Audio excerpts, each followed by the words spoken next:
একদিন যমরাজ ছদ্মবেশে রাস্তা দিয়ে যাওয়ার সময় তার প্রচন্ড তৃষ্ণা পেল এবং সে একটি লোককে দেখতে পেল রাস্তায় এবং সেই লোকটিকে জল চাইল।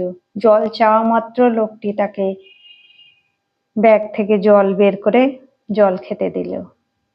তারপর যমরাজ তাকে তার পরিচয় দিল, বলল, আমি যমরাজ, আমি তোমাকে নিতে এসেছি, তোমার অন্তিম সময় এসে গেছে।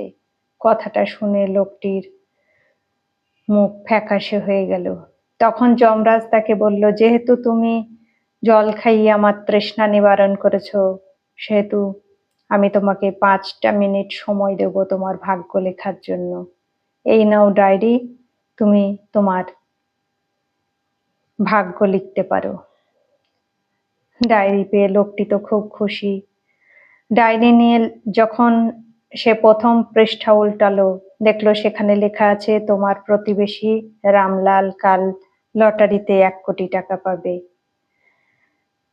এ কথাটা সে সহ্য করতে পারল না, তার হিংসে হলো। সে লিখলো, কাল রামলাল যেন লটারিতে টাকা না পায়, তার অবস্থা যেন আগের মতোই থাকে। পরের পৃষ্ঠা উল্টাতেই দেখা গেল সেখানে লেখা আছে, তোমার বন্ধু রতন এবার ইলেকশনে জিতে মন্ত্রী হবে। সেটাও তার সহ্য হলো না, সে লিখলো, রতন যেন ইলেকশন না জেতে। পরের পৃষ্ঠা উল্টাতে এসে দেখতে পেল, তোমার ভাই বিদেশে গিয়ে বড় চাকুরি পাবে। সেটাও তার সহ্য হলো না, সে লিখলো, ভাই যেন বিদেশে যেতে না পারে। তারপর যখন তার নিজের পৃষ্ঠা এলো, তখন সেখানে লেখা আছে, তুমি তোমার ভাগ্য পরিবর্তন করতে পারো।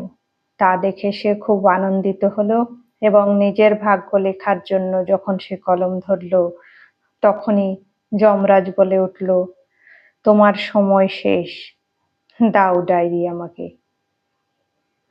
লোকটি তো যমরাজের হাতে পায়ে ধরে খুব কান্নাকাটি করতে লাগলো, কিন্তু যমরাজ তাকে বলল, যে সময় একবার চলে যায় সেই সময় আর কখনোই ফিরিয়ে আনা যায় না।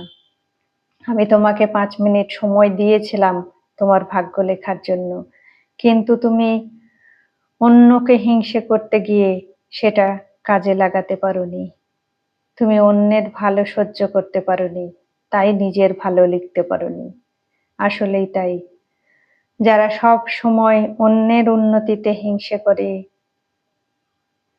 অন্যের খারাপ চায়, অন্যকে ফাঁদে ফেলার চেষ্টা করে, কখনোই তাদের ভালো হয় না।